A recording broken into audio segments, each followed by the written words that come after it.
The Committee on Homeland Security, Subcommittee on Counterterrorism Law Enforcement and Intelligence, and the Subcommittee on Transportation and Maritime Security will come to order. Without objection, the gentlewoman from New York, Ms. Malliotakis, and the gentleman from New Jersey, Mr. Smith, are permitted to sit on the dais and ask questions of the witnesses. The purpose of this hearing is to receive testimony from expert witnesses from the federal government and as well as the private sector about the growing threat of unmanned aerial systems, more commonly known as UASs or drones. We will hear from two panels today, and our first panel consists of three witnesses from the federal government. Good afternoon. I'd like to welcome you all to today's important hearing on the threats posed by unmanned aircraft or aerial systems, UASs or drones, and the threat to U.S. national security and the policy solutions that could mitigate these risks. Before we begin, I'd like to personally recognize two individuals, Congressman Dan Bishop and Congressman Anthony D'Esposito, for their service to this subcommittee and to our nation, and I wish them well in their future endeavors.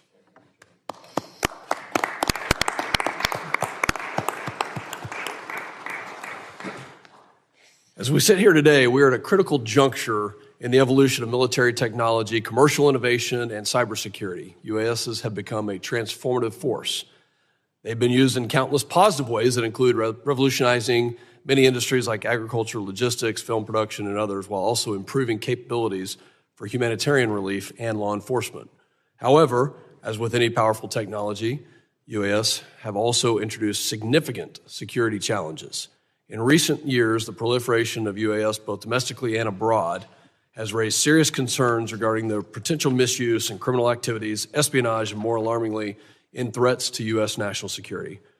From foreign adversaries seeking to exploit UAS for surveillance and intelligence gathering, to the growing risk of UAS being weaponized to attack critical infrastructure, sports stadiums, our vulnerabilities are clear.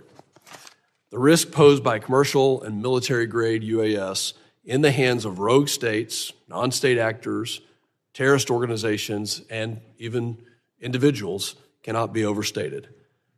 There have already been several troubling incidents where UAS have been used to penetrate airspace, compromising not only our national security but public safety.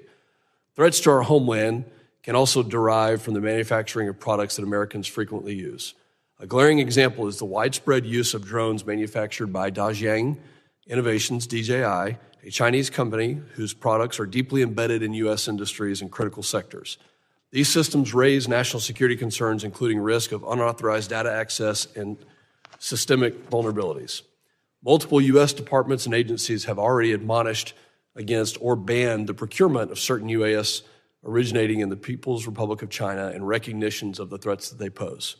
Just this past October, reports indicated that CBP is blocking the importation of some UAS produced by DJI due to potential violations of the Uyghur Forced Labor Prevention Act, which is a law that prohibits the importation of goods into the U.S. produced in whole or in part with forced labor out of the PRC. We must work to protect U.S. communications equipment while strengthening U.S. supply chains by ensuring foreign manufactured technologies that pose security threats cannot operate in U.S. networks. The threats posed by UAS continues to present challenges. The U.S. border is one of the most significant vulnerabilities when it comes to this type of threat. UAS have already been used to circumvent traditional border security measures such as fences, walls, and surveillance towers.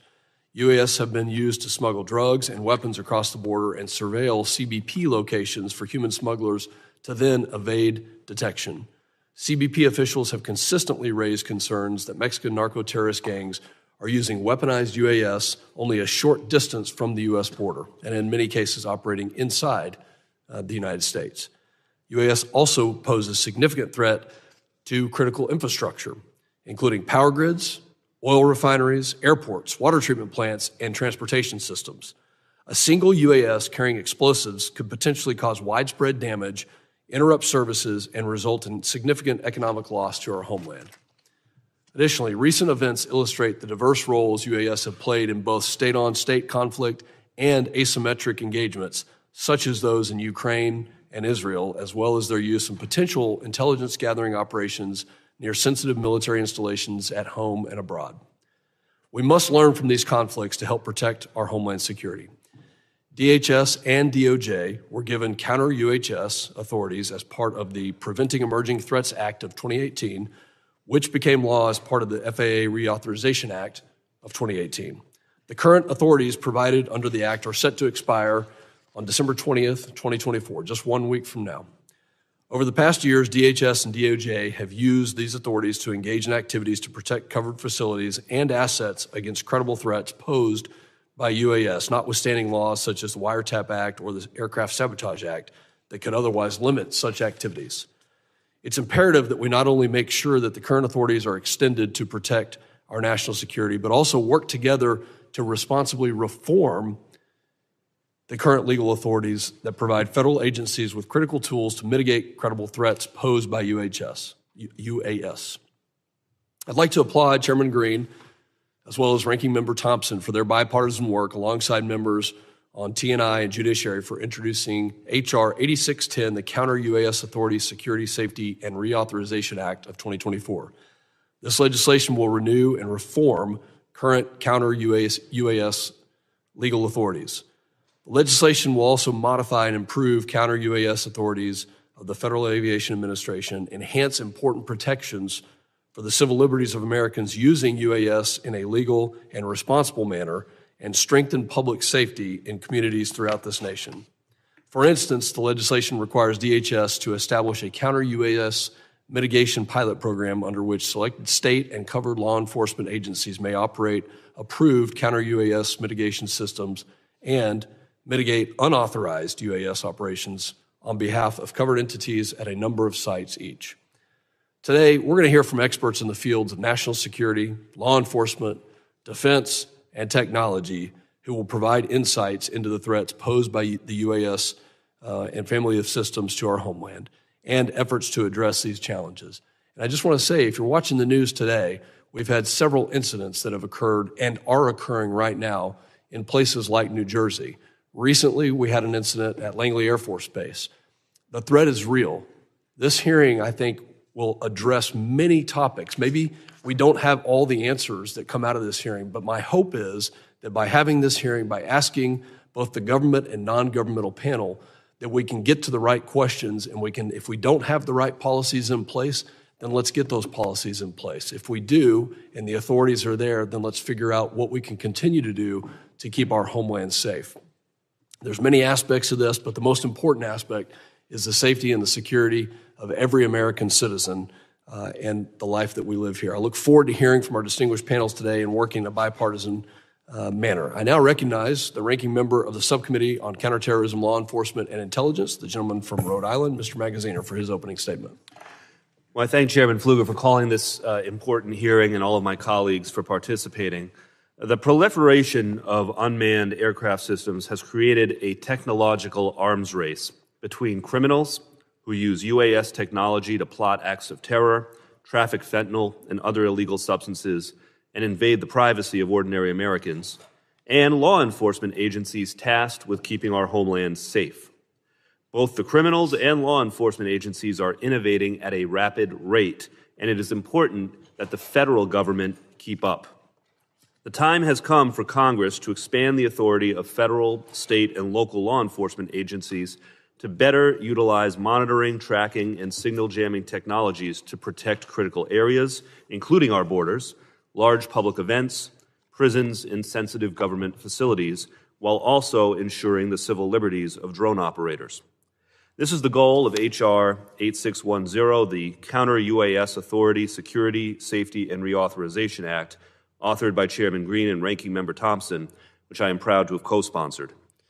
For years, DHS, DOJ, and other agencies have briefed this committee on the threats posed by malicious and authorized UAS.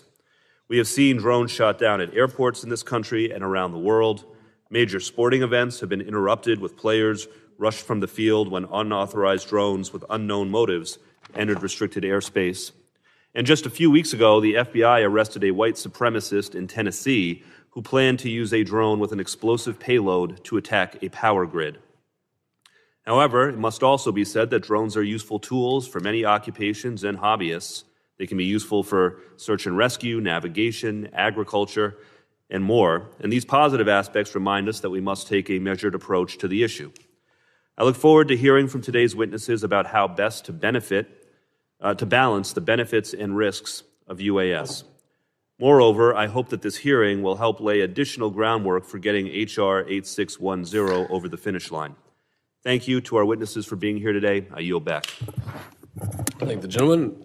The chair now recognizes the chairman of the Subcommittee on Transportation and Maritime Security, the gentleman from Florida, Mr. Jimenez, for his opening statement. Thank you, Mr. Chairman. Today we're examining the growing threats posed by unmanned aerial systems, UASs, or drones, and exploring solutions to better protect our homeland from this evolving technology. The popularity and accessibility of drones have skyrocketed in recent years. Today, there are more than 880,000 registered drone operators in the United States, with countless other operating drones without proper registration or training.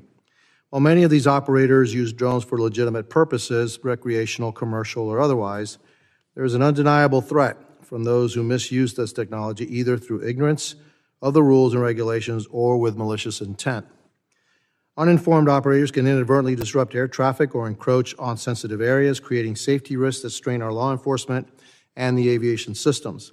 While uninformed operators present a risk, their potential impact is negligible compared to the dangers posed by nefarious actors with malicious intent. Nefarious actors, including transnational criminal organizations, terrorists, and foreign adversaries, can exploit drones to evade traditional security measures, gather intelligence, smuggle contraband, disrupt transportation systems, or even launch attacks on our homeland. The threat from nefarious actors is both real and escalating. Along our borders, drones are increasingly employed by cartels to smuggle drugs and surveil law enforcement operations. We must consider all appropriate actions to ensure that foreign adversaries like the Chinese Communist Party are not using drones under the guise of legitimate activities to relay sensitive information back to China or other entities that seek to harm the United States. Critical infrastructures such as airports, power plants, and ports face growing risks from rogue drones capable of conducting surveillance, causing disruptions, or carrying out acts of sabotage. These risks are not hypothetical. Since 2021, the Transportation Security Administration has documented nearly 2,000 drone sightings near U.S. airports, with major airports experiencing drone incursions almost daily.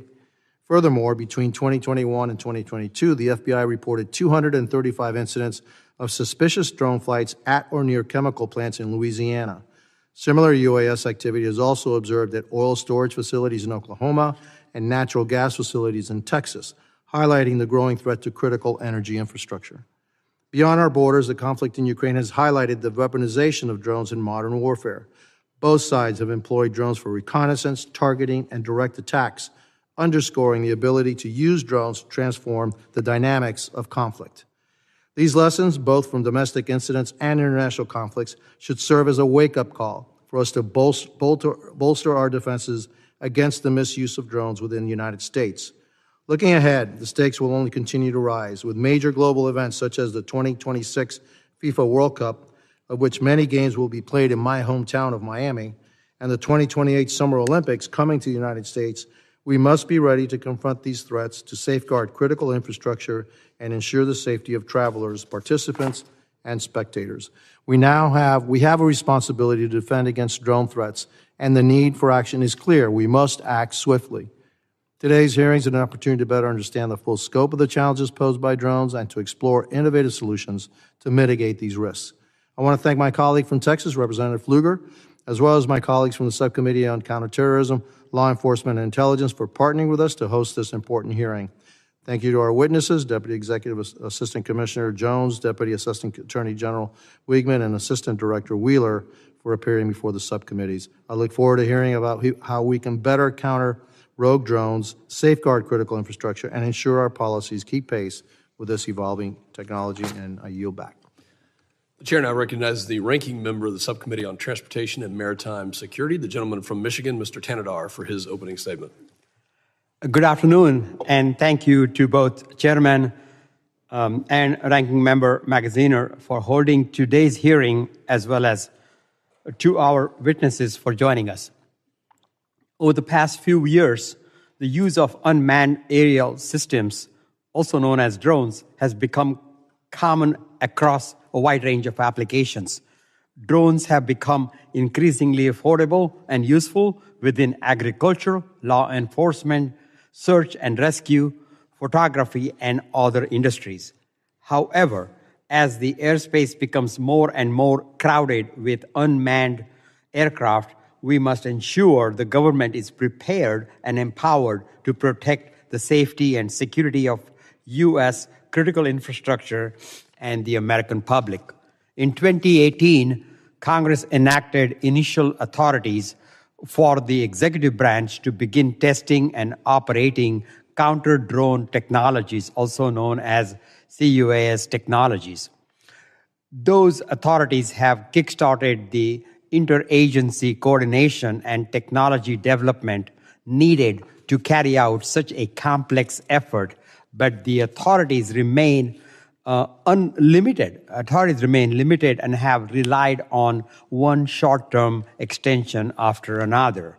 I hope Congress will act early next year to advance legislation to extend and expand these authorities. As we do so, we must ensure the government's counter-drone activities appropriately protect privacy and civil liberties and do not have unintended impacts on the safety of the national airspace. As ranking member of the Transportation and Maritime Security Subcommittee, I am especially interested in making sure airports are protected from threats posed by drones. Already, we have seen major airports shut down due to errant drones causing significant delays. Introducing new technologies that affect radio signals is especially sensitive within the airport environment and other urban environment. So we must ensure such technologies are carefully tested. I look forward to hearing from our witnesses today about how Congress can push our counter-drone efforts into a new phase in a measured yet meaningful manner. Again, I thank our witnesses and my colleagues, and I yield back. Other members of the committee are reminded that opening statements may be submitted for the record. I'm pleased to have a distinguished panel of witnesses before us today on this very important topic, and I ask that our witnesses please rise and raise their right hand.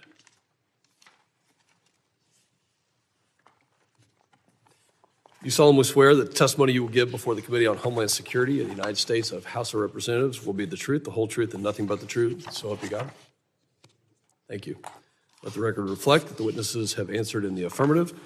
I'll now introduce the witnesses. Mr. Keith Jones is the Deputy Executive Assistant Commissioner for Air and Marine Operations. He has over 32 years of law enforcement experience. Notably, he has helped found the San Diego sector's Border Patrol Search, Trauma, and Rescue Team and was the primary driver of its national expansion. Mr. Robert Wheeler Jr. serves as the Assistant Director of the FBI's Critical Incident Response Group. His responsibilities include providing expertise in crisis management, negotiations, hazardous devices and tactical operations, behavioral assessment, surveillance, and aviation. He joined the division in July of this year. And Mr. Bragg Wigman serves as the Deputy Assistant Attorney General for National Security at the U.S. Department of Justice. He has spent his career as a government attorney with legal experience at the Department of Defense, Department of State, and at the National Security Council. We thank all of you for being here today. We will now begin with opening statements. I know that you have submitted written statements as well, and thank you for that. And if you'll please adhere to the 5-minute summary of your statements. We'll start with Mr. Jones. You're now recognized. Thank you, Chairman. Good afternoon, Chairman Pfluger, Ranking Member Magaziner, Chairman Jimenez, and Ranking Member Tanadar, and distinguished members of the subcommittee. It's an honor here to be here today on behalf of U.S. Customs and Border Protection to discuss the CBP authorities and capabilities dedicated to countering threats posed by the malicious use of unmanned aircraft systems, commonly called UAS or drones. Throughout my 33-year career in border security, first with the U.S. Border Patrol and now Air and Marine Operations, I've witnessed transnational criminal organizations, or TCOs, and other malicious actors leveraging technology to circumvent U.S. law enforcement. In recent years, I've devoted significant time to understanding the increasing UAS threat to border security and coordinating CBP's strategic response. Air and Marine Operations is CBP's executive agent for counter-UAS operations. We work alongside our U.S. Border Patrol and Office of Field Operation counterparts to detect, track, and mitigate the threat of these aircraft along our borders. We also collaborate with our DOJ and FBI partners on investigations, as well as CBP Innovation, the DHS Science and Technology Directorate, Department of Defense, private industry, to identify technologies that can improve our mitigation and domain awareness capabilities. I'd like to emphasize three important aspects of this subject today. First, the current state of UAS threats to border security. Second, how our critical authorities enable us to respond. And finally, the importance of improving CBP's domain awareness capabilities and technology to detect and mitigate UAS threats. First, UAS activity along the border is increasing rapidly. During a recent 6-week period, CBP sensors recorded more than 6,900 drone flights within close proximity of our borders.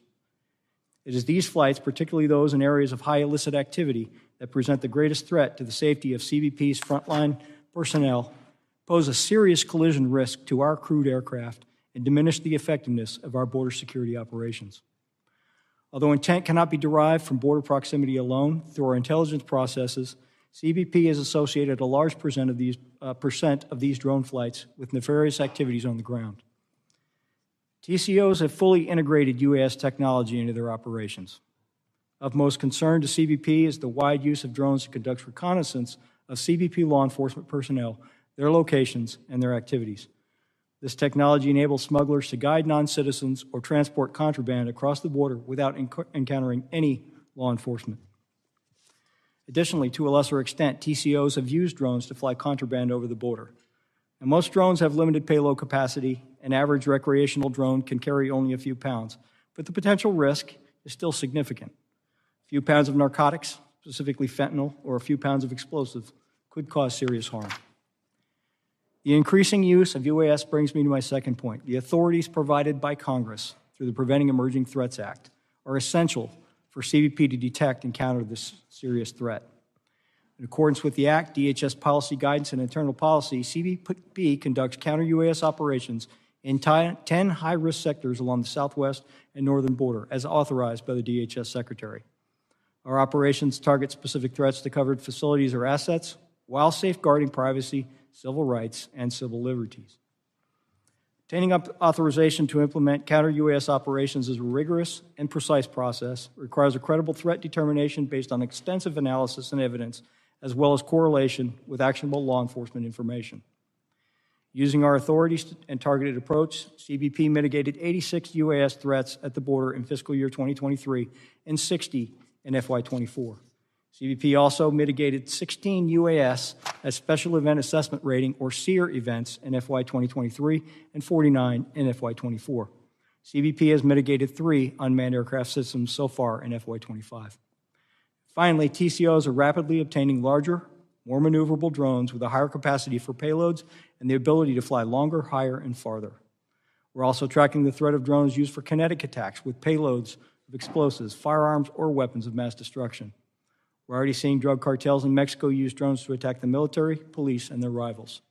This means CBP needs these critical authorities, advanced technology to maintain the strategic advantage and continued commitment to achieving persistent domain awareness. CBP is dedicated to our security mission, and with your support, we will continue to counter this rapidly evolving threat and expand our risk-based implementation of counter-UAS operations along the border. Thank you for the opportunity to appear today, and I look forward to your questions.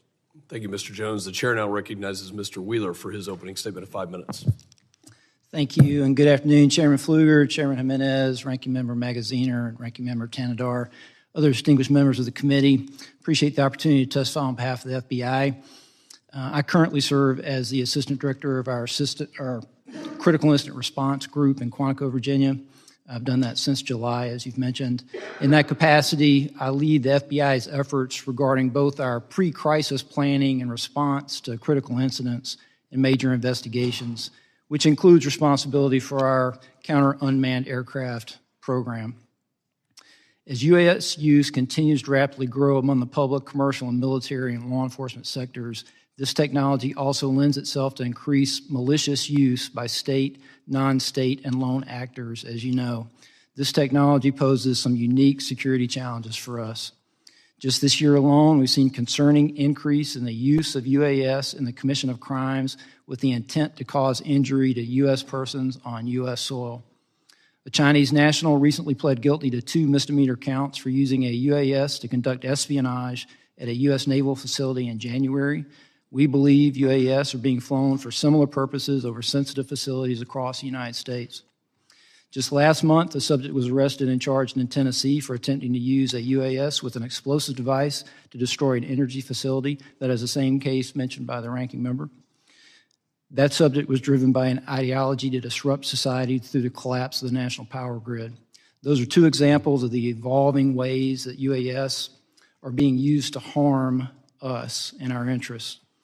With the enactment of the 2018 Preventing Emergency Threats Act, the FBI was granted the authority necessary to mitigate a range of UAS threats in the protection of special events, emergency response, federal investigations, personnel, and facilities. Specifically, the legislation authorizes DOJ and our partners at DHS to conduct counter-UAS operations in limited circumstances to identify, track, and mitigate credible threats. I'd stress the importance for reauthorization of the counter-UAS authorities, as you know, expire December 20th. Failure to extend the authorities beyond then would cause significant impacts on our ability to protect the public. A durable extension is also extremely important. Our experience has taught us that short-term extensions to counter-UAS authority effectively prevent the Bureau and our partners from budgeting and staffing in ways which would allow us to execute a long-term strategy. We know that Congress is considering extensions of 5 years or more, and we thank you for that consideration. The FBI strongly supports pursuing expanded counter-UAS authorities for state, local, tribal, and territorial partners as robustly and swiftly as prudently possible. SLTT partners have repeatedly informed us that existing counter-UAS authorities are inadequate. Since our counter-UAS authority was granted in 2019, the FBI has adopted 69 operational missions using this authority and provided limited support to 121 other events. We've detected over 1,000 UAS in violation of federal law during these missions.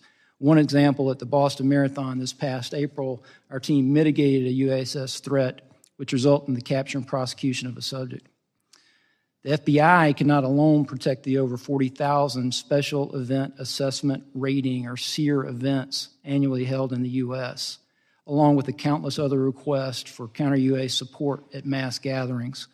The use of counter-UAS to protect against these situations is crucial and can only be fully addressed by expanding the capability to include our state and local partners. In closing, we remain committed to protecting Americans by countering the malicious use of this technology. The reauthorization or long-term extension of this legislation is essential to continue our mission in combating the evolving threat. And we look forward to working with you in establishing sustainable strategies to mitigate the threat going forward. Thank you. Thank you, Mr. Wheeler. The chair now recognizes Mr. Weigman for his opening statement of 5 minutes. Thank you.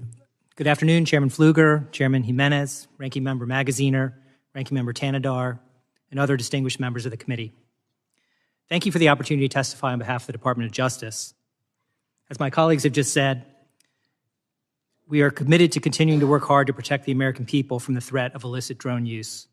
But to do so most effectively, we need additional legal authority. As drones become more and more prevalent in our airspace, merely continuing with our current authorities is insufficient to address the current scale of the threat.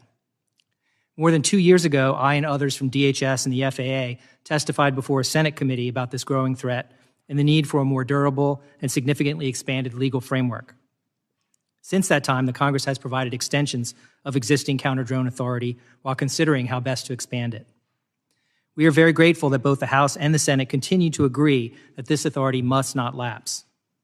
The Department is eager to share with you the lessons gained from our experience to help reach consensus about how much and in what way to expand the existing law. Now, the reason we need legal authority is that without it, use of the most effective types of drone detection and counter-drone technologies could violate criminal laws, including those that prohibit destroying or disabling aircraft in flight and intercepting signals and communications. As has just been said, our current authorities will lapse within the next 10 days unless reauthorized. So our first priority is for Congress to reauthorize the existing law. But I know that this committee and others have also been working on legislation to go well beyond that. And we are eager to work with Congress on a bill that will help keep the American people safe. Now, as described in our written testimony, the two most important issues for us are, number one, broadening the types of sites that law enforcement can protect from nefarious and suspicious drone uses. So, for example, to cover, as was mentioned in the opening statements, airports and critical infrastructure like power plants and chemical facilities. So we need to expand the types of sites that can be protected. And then number two, as my colleague from the FBI just mentioned, it's about empowering state and local law enforcement and operators of critical infrastructure to engage in counter-drone efforts themselves nationwide. This is not a job the federal government can do alone. The FBI can only cover a tiny fraction, less than half of 1%, of the tens of thousands of events throughout the country each year that might need counter-drone support to protect public safety. So the demand for protection across the country just vastly exceeds available federal resources. To be clear, this activity can and must be done while safeguarding Americans' privacy and civil liberties. The technologies that we employ typically detect only communications being passed between the operator's controller and the drone to detect its activities, to direct its activities. They do not extract text messages, email, or internet search histories from phones or tablets used to control drones, nor do they allow law enforcement to listen to voice calls. We collect information such as the drone vendor and model, the drone and controlling device serial number, the geolocation of the drone, the location of the controller, and the most recent takeoff and home location. This is very much like the information required to be broadcast by manned aircraft, and which is now required under FAA's remote ID regulation to be broadcast by drones as well. And we use this information to further investigate when a crime involving a drone is suspected. As required in current law, DOJ would continue to have guidance that contains explicit protections for privacy and civil liberties and associated training. And state and local law enforcement, if empowered to engage in this activity, would be required to adhere to the same rules. I appreciate the opportunity to testify today. I'd be happy to answer your questions. I thank the witnesses for their opening statements. Members will now be recognized by order of seniority for 5 minutes of questioning. An additional round of questioning may be called after all members have been recognized, and also knowing that we have a second panel. I now recognize myself for 5 minutes of questioning. Let's just start with current events, and I'll ask an open-ended question. What is going on in New Jersey?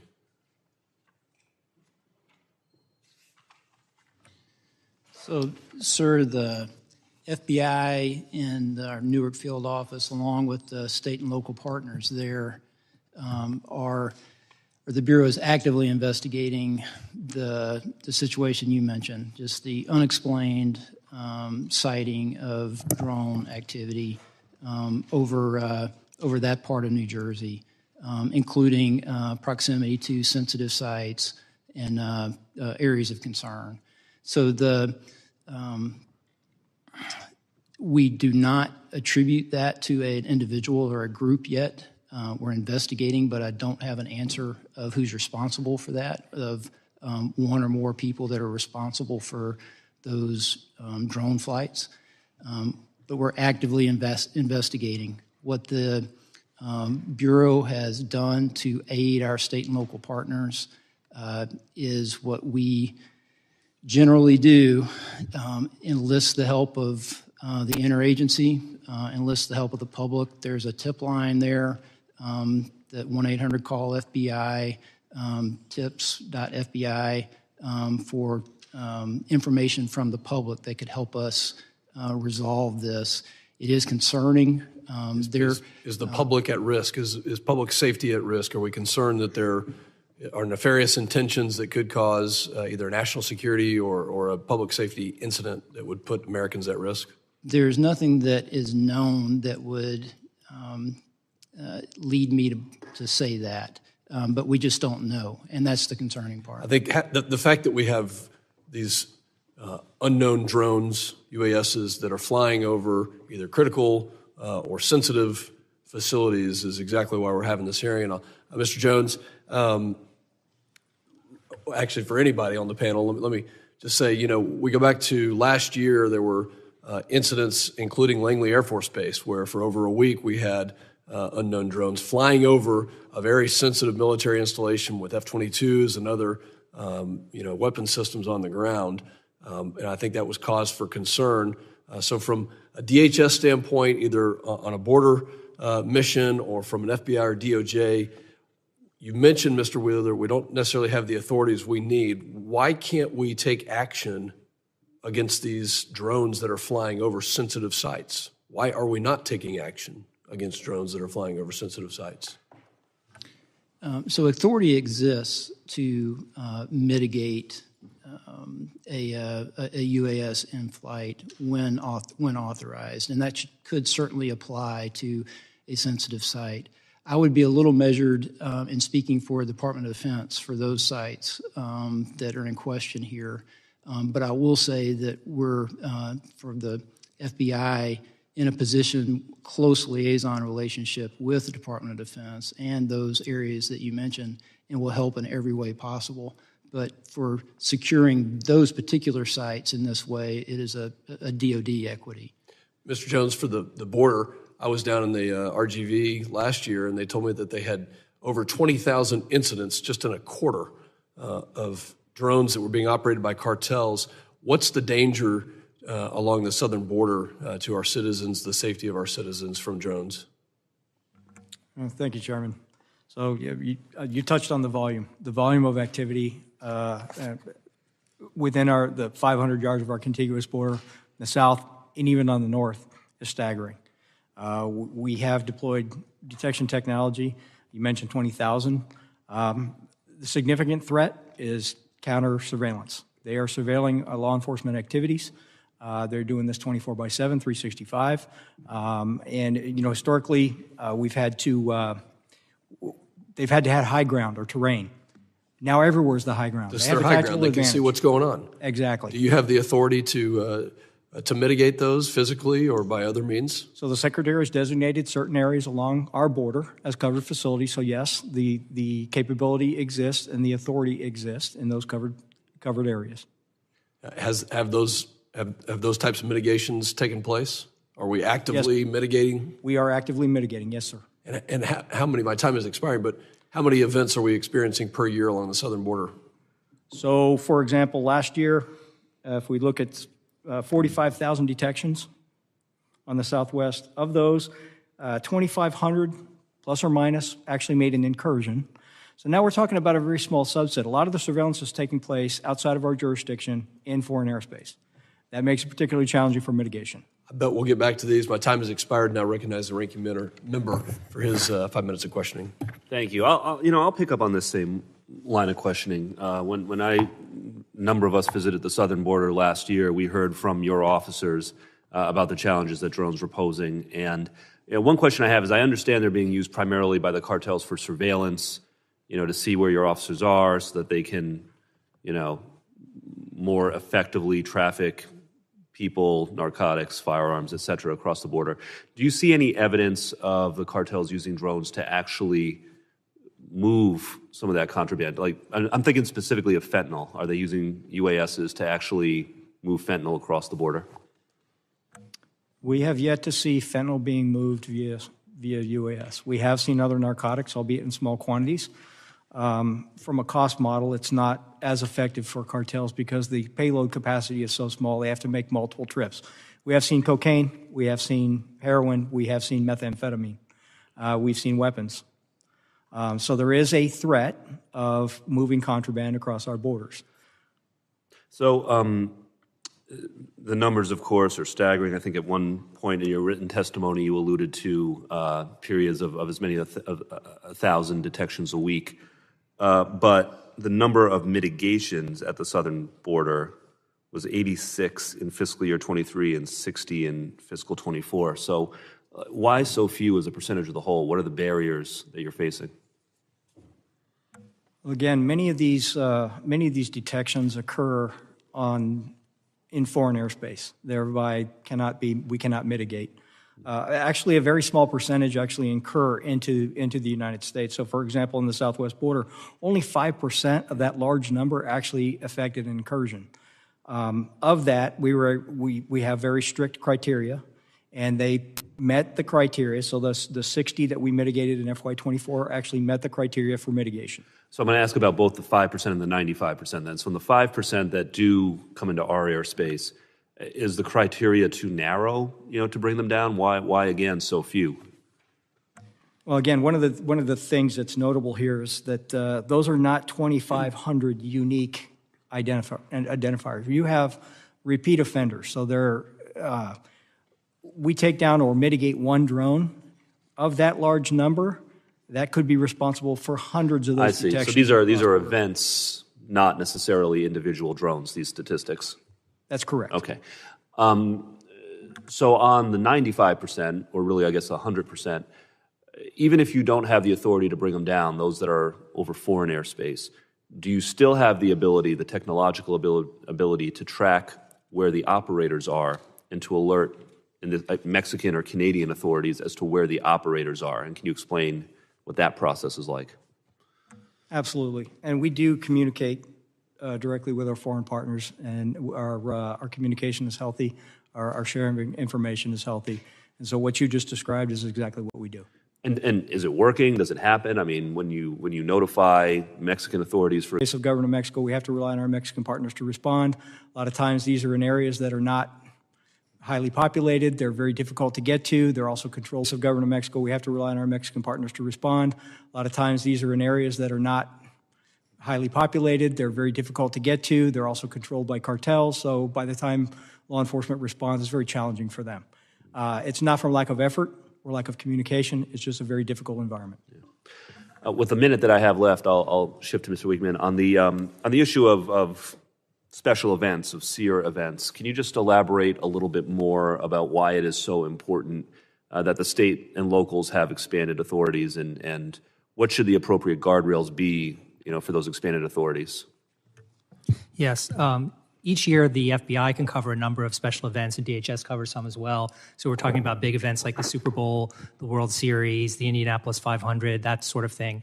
But obviously, those are not the only events that could be subject to an attack or a drone threat. You have many other football games, baseball games, soccer games, the World Cup. And if you add them all up, just focused on sporting events, even forgetting about, New York Times, New Year's celebration, there's all manner of events. So we can only cover a tiny fraction of those in any given year. And so if Congress gives the authority to state and locals to engage in the same activity, that vastly expands the scope of what counter-drone protection. I'll just note for the record, thank you. I understand the need to expand that authority for the state and locals for these special events. I will just highlight, though, I think training is going to be very important in this, because there are plenty of people who fly drones at, high school football games and stuff for legitimate reasons. And we'll just need to make sure that the state and locals have the training to know how to kind of go after the bad guys without overly penalizing the good guys. But I take your broader point. And absolutely. I yield back. That's a big part of it, the training. Thank you. Gentleman's time has expired. The chair now recognizes the gentleman from Florida, Mr. Jimenez, for his... Thank you, Mr. Chairman. I know that we face significant threats now from the technology that we have right now, but right around the corner, if not already here, is AI. And so some of the techniques that we use to mitigate current drones won't work on AI because they won't be piloted. They'll be just given a mission, they'll be given parameters of what to hit, and they'll hit it by themselves. They don't need to be piloted. Do we have any capabilities to actually go kinetic, actually knock these things down, either through some kind of a projectile or with high energy that fries the systems? Do we have any of that available anywhere? Thank you for the question. So without tipping our hand to our adversaries, I think it would probably be best, and we'd look forward to providing you a detailed briefing on our capabilities, kind of where our heads are at on, and we share your concern. Yeah, because I think that not only concerns me in as far as Customs and Border Protection and our personnel, but also airports, large events, et cetera, where these drones can be used for really destructive purposes. And so I'm really, really worried about that. Mr. Jones, you said that you had legal authority to disable, to mitigate drones in certain areas. We have about a 2,000-mile-long border. So those areas, how many miles of the 2,000 do you actually have the authority to mitigate these drones? Chairman, again, we're starting to get into an area I'm not comfortable with in an open forum, but we'd love to dock those details with you behind closed doors. I take that to mean there's not too many miles. Okay, so that's fair enough. Have you seen any kind of, we know that the cartels, especially the Mexican cartels, are working with the CCP, the Communist Chinese Party. The CCP provides the chemicals to the cartels, who then produce the fentanyl that's killing thousands of Americans every single year. Do you see any link between, we see that link, do we see any links between the CCP, China, and the drones, the technology that's being used to surveil our border, and it's being used to help the cartels in their quest to transport people, drugs, guns, everything into the United States? It's no secret that the preponderance of the UAS technology is manufactured in China, and the cartels are using that very technology. We share your concerns. There's a reason why we don't use Chinese drones. And whether they knowingly or unknowingly are potentially collecting information for the government of China.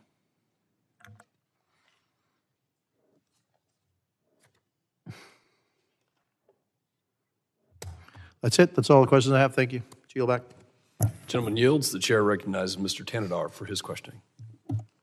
Thank you, Chair Pfluger. The operation of CUAS technologies to intercept drones is sensitive, as it generally requires seizure of property without a warrant. To do so, CUAS technology operators must hack into the signal used to control the drones, which often involves hacking into operators' cell phone or computer. As such, Congress has waived certain wiretapping and other privacy protections for agencies to carry out these activities. As DHS and DOJ have began to operate CUAS technologies, what have your agencies done to formally enshrine protections for privacy and civil liberties? Any one of you? Sir, I can speak for the way that the FBI conducts the mission. We're very sensitive to those concerns. The information that is captured electronically from our technology that we use is just the information that has to do with the control of the drone, the flight, the telemetry data, if you will. Even if it is being operated by a personal device like a cell phone, for example, the technology that we use does not capture any other information from there, and we're very sensitive to how that is collected. And whatever that information that we collect, we don't maintain it if it's not threat, if it is not part of a case. If it is part of something that we investigate, then our regular guidelines of legal process and how we would maintain evidence apply. But we're very sensitive to privacy concerns and making sure we get it right and do it correctly. All right. Thank you so much. Congress is currently considering authorizing a pilot program for state, local, tribal, and territorial law enforcement agencies to operate CUAS technologies. Expanding these authorities must be done carefully, as doing so requires waiving wiretapping protections and other critical protections to protect privacy and civil liberties. How can we ensure the operation of such technologies, potentially by a large number of law enforcement agencies, will be closely coordinated with and overseen by federal authorities? Mr. Wigman, most critically, how can we protect privacy and civil liberties? Thank you for the question. So if the pilot program, the state local pilot program that you mentioned is adopted, there would have to be, the law would require training for all state and local officials. It would also require them to follow the same procedures that my FBI colleague just mentioned in terms of the type of technology they can use, the type of data that they can collect, the rules of engagement, what type of facilities they can correct. So if they do it safely, they'd have to work with the FAA. All of their activities would have to be approved by DHS and Department of Justice working with FAA. So it's quite a labor-intensive kind of process that we're envisioning under the state and local pilot program to basically get state and local authorities up and running so that they can mirror and do the same things that we do at the federal level. And that includes protecting privacy and civil liberties. Thank you. Thank you so much, and I yield back. Gentleman yields. The chair now recognizes the gentleman from North Carolina, Mr. Bishop. Thank you, Mr. Chairman. How do I pronounce your name? Is it Weigman? It's Wigman. Wigman. Yeah. Mr. Wigman, I want to bore into this just a little bit more. So, and some of the questions have indicated and the answers indicate you got to be careful about revealing specific technological things. But I noted one thing when you were testifying, you said that the reason you need expanded authorities, I believe I got this right, is that the effective technologies to deal with this could violate laws on intercepting aircraft in flight and intercepting transmissions. Did I get that correct? That's right. And maybe if you could just help me understand a little bit better. If you've got like a mass spectator event, which is one thing that's been raised, it seems to me how do you have you've also said, several of you have made the point that, how you intercept data to prevent intruding on privacy and only certain types of data. And I must tell you, that has a sophistication level I don't really understand. Why not just have a rule that anybody who flies a drone near a mass spectator event, the drone's going to be destroyed in the air? Is that something that it'd be hard to do? And then why do you need to intercept data in order to do that? If the object is there, destroy it. So it's a good question. I think the way it works, as I understand it, and my colleagues can talk about this operationally, if you had, let's say, a football game, and you would have a perimeter, it would be declared as a temporary flight restricted area. Okay. So around that, you're going to have a buffer zone. You have an area where it's a no-go, and then you have a larger area around that where you might want to detect what's flying, and then you have a larger area around that where you might be tracking, but regular commercial drone use is okay. And so as they're getting closer and closer to the facility, you're detecting originally the signals to see what is that drone. You're trying to identify the drone. Oh, is that a UPS? Like a long distance radar or something like that. Exactly. Heads-up So radar is that a UPS drone that's just delivering a package somewhere? Let it go on its way. Is it getting closer right into the zone where you're going to have to do something against it? So it's kind of a calibrated thing, and as you get closer and closer, then that's where you take the opportunity to use the technology to jam it. Is most frequently rather than destroy the drone. You're interfering with its navigation in a way that confuses it and requires it to land. And that's what they do in these scenarios, to make it land somewhere rather than it's not the same as shooting it out of the sky, is my understanding of how it works. You're instead using electronic things to bring it down. So that's essentially how it works. Is the technology, and I've always been curious about that. I've asked that, first time I asked it in a hearing a couple of years ago, there was a twitter of laughter throughout the room about naivety of thinking you could destroy the thing in the air, and I guess maybe if it leaves debris to fall or something, I could understand. It could be dangerous also, I think. Yeah. If you were just to kinetically destroy it, I imagine there would be some hazards with that. Should the average person looking at this, or the average congressman trying to understand it, believe that these technologies where you can use electronics to force the device to land are successful or have a high degree of reliability? Maybe I'll direct that to Mr. Jones. Yeah. So there's also non-destructive kinetic capabilities. So one thing from a law enforcement perspective we have to remember is that if we can capture a drone, there's a forensic capability that allows us to glean information. Yeah. And so that's important to us, as well as avoiding or minimizing any collateral damage. We have to be very careful in any application of force in public areas, responsible law enforcement, first do no harm.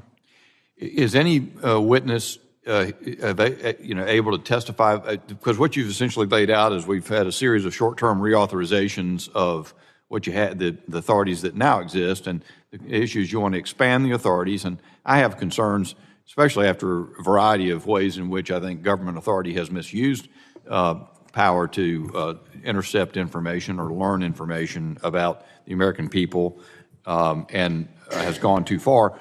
what are the, can anybody describe what the hesitancy is and why they're not significant, or why they should be overruled and proceed with this more expanded authority? Mr. Wigman? Hesitancy in adopting the expanded authority, or? Yeah. Well, that's kind of hard for us to answer because we support expanding the authority. I understand. I think that it's important to recognize when you talk about intercepting signals and so forth, as I mentioned in my opening statement, as Assistant Director Wheeler just mentioned, the types of signals that we're getting are the same types of information that is actually required to be broadcast and that anyone can pick up with a drone today, as the FAA's rules. So we're not talking, there is I guess a privacy interest, but it's the same type of information that we're now requiring, and it's a new regulation, but requiring drones to broadcast so that anyone can pick up, because it's really just about the communications between the drone and the controller, so that we can figure out where is that person, what's the registration, what's the model, how do we deal with it. So I think the privacy interest is limited. My time has expired. Thank you very much, Ayuba. The gentleman's time has expired. The chair now recognizes the gentleman from California, Mr. Correa. Thank you, Mr. Chair, and I want to thank the gentleman, our witnesses, for being here today. Very timely issue for all of us. I think your testimony and the questions show that a little bit of a tension here between private property, private rights, but I think the bigger one here is protecting public safety. A couple of times back home, I had the chance to see some drones flying over my house, looking in my backyard. Frustrating, angry, didn't have any kinetic weapons with me, so they came and went. But on a serious note, I'm home to Disneyland. Worldwide, it's still viewed as an American private enterprise symbol. I've got the Anaheim Ducks Arena, OC Vibe that's being built right now, the Anaheim Ducks, SoFi Stadium nearby, World Soccer Cup coming to our area very soon, Olympics coming soon. So target-rich environment, so to speak.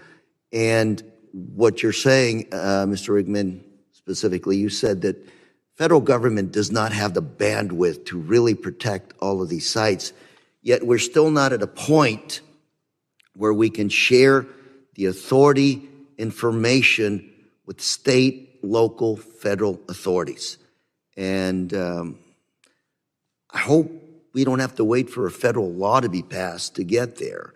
My local sheriff in Orange County has a fusion center. Fusion centers exist across the nation where federal, state, local, FBI, every agency collaborate, share information, because when it comes to these drones, time is of the essence. Authority to neutralize these things is of the essence. And I guess my question to each and every one of you, starting with Mr. Jones, do you know of any efforts right now to coordinate with our locals to begin sharing, creating the local authority to be more effective at protecting our citizens? Mr. Jones. I can speak broadly and just outside of just counter-UAS. We are working with our federal, state, and local partners on a daily basis. Whether it's counter-fentanyl, counter-UAS, just general public safety, they're our partners. We're all on the same team. I'm glad you hear you say that. We need the authority to designate, select state and local law enforcement, and then with approved equipment, and just like my colleagues stated. We need a federal law. Yes, we do. Some of us here could probably do something like that, Mr. Chairman. Hope we can also, I didn't hear it, I know Mr. Jimenez talked a little bit about Mexico, cooperation, any there? This is something that deals with both sides of the border. Like I stated earlier, our relationship and our information sharing with Mexico is healthy, both at the local level through the U.S. Border Patrol Foreign Operations branches, as well as our communications with Mexico City. Thank you very much. Mr. Wheeler, same question to you. Do you know of any efforts to coordinate past laws to help us work with the locals to protect our citizenry? Sure. I would illustrated as maybe a good example for the situation in New Jersey and our Newark division we talked about earlier. The FBI Newark JTTF comprised of a lot of state and local officers that work on the JTTF are our people that are actively investigating this matter. Are there any efforts to pass legislation that you're aware of to give the locals the authority to neutralize, monitor these aerial vehicles? Well, that's not my purview for the legislation, but I can certainly tell you I support capacity building for Mr. state Wigman, and local my last 30 seconds. That's what we're here for, Congressman. There's a Senate bill. There's a couple of House bills. All of them, to different degrees, would provide additional authority to the states, both at the minimum to do detection only, and then on a pilot program Beyond those to do bills, mitigation as well. do So you that's what we're here beyond for. those bills, any other authorities that are needed to be vested in the locals to do their job? I think those bills are where we should focus, At and this coming time. up with something that's will work. Thank you very much, Mr. Chairman. I'm out of time. I yield.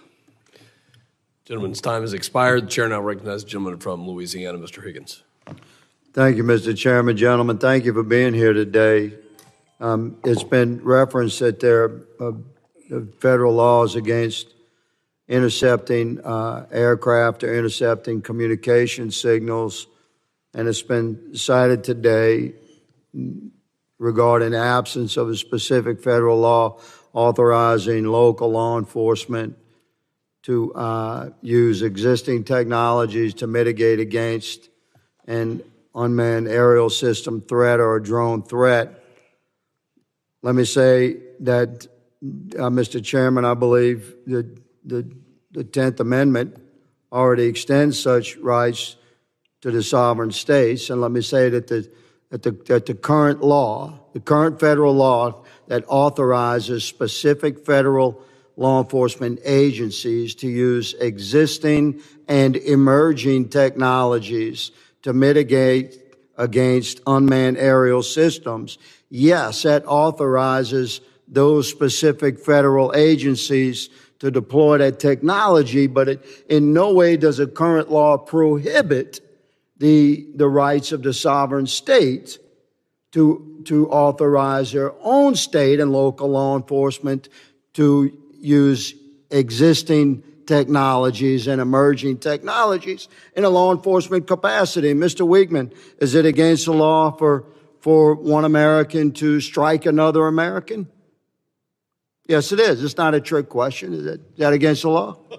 Obviously, it depends on the context.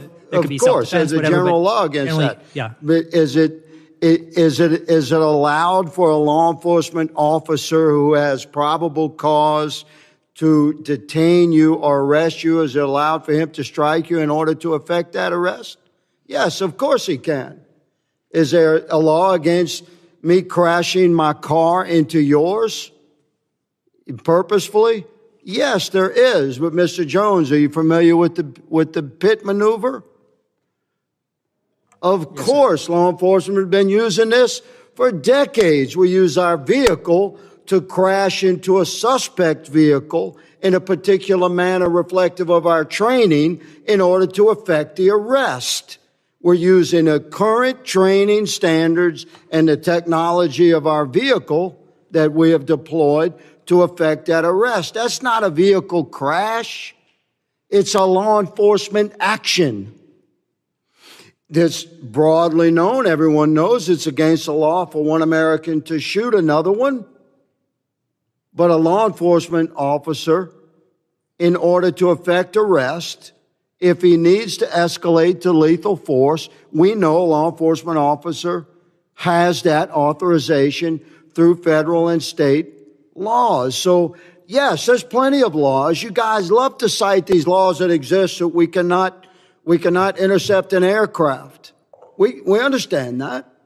But if intercepting the aircraft is a law enforcement action, which using existing technology to mitigate against an unmanned aerial threat, Mr. Chairman, these technologies exist and absolutely Our local and state law enforcement entities should have access to the same technologies that we seem to be very protectively reserving for only select federal agencies. So, Mr. Jones, you had stated earlier, good sir, and thank you for wearing the badge, my brother. You had stated earlier that yes, you're deploying these systems, but please clarify for America that there are great restrictions on actually deploying the technology to land a drone. You're using the technology primarily to track criminal drones, but you're not using that technology primarily to land drones, which is what the technology does. Am I correct in that assessment or not, Mr. Jones? Well, both are true. We are using technology to track the drones. We are also using technology and electronic means to intercept and land the drone at a place of our discretion. And give us the numbers by percentage. If you track 100 drones, how many are you landing? Well, like I stated earlier, for FY24 Southwest border, we actually landed 60 of them, mitigated 60 of those aircraft. 60 of the 45,000 that you encountered? Well, there you go. That's what I'm saying. You're using the technology to track, but you're not using the technology to fully mitigate. So this is what we've been talking about for a year, Mr. Chairman. This technology, by 10th Amendment right, belongs to the sovereign states, and they should be allowed to fully deploy it. Thank you, Mr. Chairman. I yield. Gentleman's time has expired. Chair recognizes the gentleman from Texas, Mr. Gonzalez. Thank you, Chairman. And, sometimes I feel like I'm in the twilight zone up here. Like month after month, people come before us, they testify, and you don't get a lot of answers. And it's concerning, it's frustrating. You're telling me we don't know what the hell these drones are in New Jersey are? Is that correct? That's right. It's crazy. I mean, that's crazy. That's madness that we don't know what these drones are. You're telling me that a lot of these, Mr. Jones, you're telling me that 90%, 95% of these drones along the U.S.-Mexico border, we can't interact because they're not in U.S. territory? That is correct. A large proportion of them stay in foreign airspace. I'll tell you what, there are a lot of Americans that are very frustrated right now that are essentially questioning, where are my taxpayer dollars going? You know, this Doge craze that's kind of starting to take hold, this is very real. I mean, this is going to come. People are going to have to come before the carpet, and they're going to have to explain every single line item. What do you do here? What does this get? And so let me ask a very specific question. Mr. Wheeler, how much of the FBI budget goes towards counter-UAS? So the technical part of operational budget that I have within the critical incident response groups, just less than $500,000. 500,000? That's nothing. Well, why is it so low? Well, I don't. And I wonder we don't know what the hell is going on. 500,000. So that number doesn't capture the FBI Newark investigation, for example.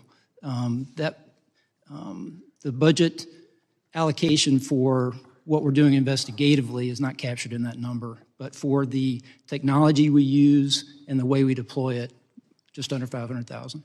We want to help you. I mean, this is a committee. The chairman's putting this together because we want to know these topics. So the American people deserve to know the truth on this, and we also deserve to have actions on it. And if it's a budget issue, no problem. But it's also what is our money getting us? Clearly, not a whole lot. And something needs to change, though. I'm trying to figure out what that something is. It just, month after month, it's the same old, same old. From a CBP standpoint, Mr. Jones, do you know what the current budget of CBP is for counter-UAS? I can tell you that direct appropriations for counter-UAS was zero last year. Zero. So CBP took it out of Hyde. And we will continue to take it out of Hyde. Now, I can't tell you exactly what that number is. I have a general ballpark, but we can discuss that. I provide that as a get back to you.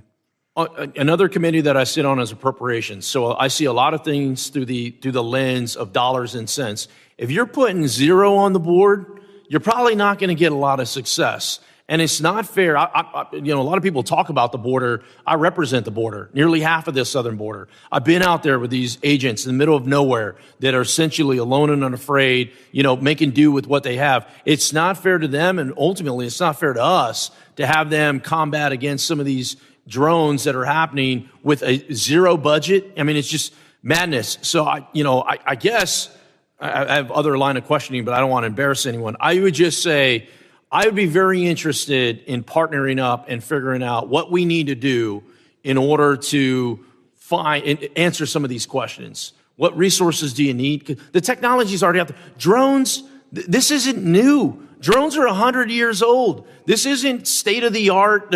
Drones are old technology. The fact that we don't know what's flying in our airspace is only the tip of the iceberg, what's to come. We have to fix this. And I want to partner up to fix this. Part of that is finding out the proper resources you need, training, authorities. I get the authorities piece, but it's a cradle to grave type of situation. It cannot just be, the answer can't be we don't know. And the answer can't be zero. I mean, we got to do better than that. And if we don't, I suspect not good things will happen. So thank you, gentlemen, for coming before us and testifying. I look forward to partnering with all your agencies. I yield back. Gentleman yields. Chair now recognizes the gentleman from New York, Mr. D'Esposito. Thank you, Chairman. And I sort of feel the same way as my good friend, Mr. Gonzalez. This is like deja vu. We've been talking about this for a long time and seems to be not getting much answers. I mean, the chairman and I visited New York City probably close to 2 years ago. We met with the leadership in the NYPD. It was probably one of the most rapidly growing drone use in the country. And my vision on jurisdiction of taking down drones may be different from others here. But first, I think it's important to quickly focus on stuff back at home. I mean, these drones over New York and New Jersey, flying over critical infrastructure, flying over some of, whether it's the Verrazano Bridge or others, I mean, I have to agree with my colleagues. The fact that we continue to say that we don't know what they are, we don't know what they're doing. I mean, the American people are looking at us and they think that we're lying to them because they think, how could you possibly not have answers to drones flying over some of the most critical airspace in the country? So, I mean, if we're expecting the American people to believe in the information that we're giving them, I think we do need to do better. And that's none of your fault. I mean, the fact that there's only a $500,000 in drone expenditures appropriations. I mean, that's absolutely insane, and I hope that it's something that my colleagues work on. But as many have already pointed out, drones continue to rapidly advance and become more readily available. Along with the expansion, threats from drones being used by bad actors have only increased, as all of you have mentioned. Right now, counter-UAS authorities are restricted from local law enforcement agencies, leaving it largely in the hands of federal agencies. So, Mr. Wigman or Mr. Wheeler, very simple questions. Do federal agencies have the ability to assist local law enforcement agencies with their counter-UAS capabilities everywhere and every time it's needed? Not today. That's what we're seeking from the Congress. Yep. Yeah, that's absolutely correct. Are there events and places that would benefit from counter-UAS capabilities that federal agencies are simply not able to cover? Absolutely. There are. Yes. All right. In your submitted statement, you both said, quote, we need to empower state, local, tribal, and territorial law enforcement agencies across the country, which are primarily responsible for keeping our citizens safe at the local level, to take the steps needed to protect their communities from the emerging threat. This past year, right in my district, in the middle of my district in Nassau County, we hosted the 2024 International Cricket World Cup, including the India-Pakistan match. While there were drone-related threats from ISIS ahead of the tournament, the federal government was only able to assist with their counter-UAS capabilities for a small portion of the tournament. What is the current impact of local law enforcement not having these authorities? And I'll leave that to any of you. Well, I think that's the main thing, is the capacity. We need more capacity to be able to do the mission, and we strongly support state and local jurisdictions having that capacity and the authority and the ability to help. Right. And I think I'm sorry, Mr. Woodman, I didn't mean to interrupt. No, that's right. And just to answer your question also, Mr. Congressman Gonzalez as well. I mean, I think all of us on the panel share your view that we need to do more and more resources. If we do get the authorities, we will certainly need more resources. Right. Even if state and locals are doing it, that will require training and additional work and approval on our end. So more resources, more authorities, those are all things that we would support. Yeah, and I think it's important to point down and to spread the message, because I think there's a lot of false information being spread about law enforcement agencies trying to say that, well, they don't want this added enforcement. They don't want to take on this responsibility. I mean, we had a hearing in this room just hours ago where the commissioner of the Nassau County Police Department, Patrick Ryder, was here, and he has been advocating in his position as commissioner, as his position as a member of the Major City Chiefs, that this is something that local law enforcement agencies, not only do they need it, they want it. And I think that we have the opportunity throughout this country to make sure that law enforcement agencies, there is some sort of consolidation. There are many law enforcement agencies that border one another that could help each other deal with this, I'll call it a burden, but this added burden. But they're willing to do it. Why? Because it makes sure that people can be kept safe. We can make sure that in instances like the World Cup back in my district, or as Mr. Jimenez was talking about the summer games in Miami. I mean, to depend on the federal government, and the federal government is telling us, well, we can only help you some of the time, even when you have threats from ISIS, I mean, that's a huge problem. And it's one that we need to address not only here today, but moving forward. And Mr. Chairman, my time has expired, but thank you for continuing to bring this to light. Gentleman's time has expired. The chair recognizes the gentleman from Arizona, Mr. Crane. Thank you, Mr. Chairman, for holding this hearing today. Thank you, gentlemen, for coming today. I got an article right here, mystery drone spotted over New York, New Jersey, prompt calls for federal investigation. I believe this was Breitbart News. I want to start with you, Mr. Wheeler from the FBI. What can you tell us about what you guys do know? So the public reports and what we have from eyewitness sightings, some of those very credible police personnel and others are what we describe as unidentified drones. We do not know the particular specifics of what those drones are. Some are described as being slightly larger than a commercial available drone. Fixed wing as well as rotary.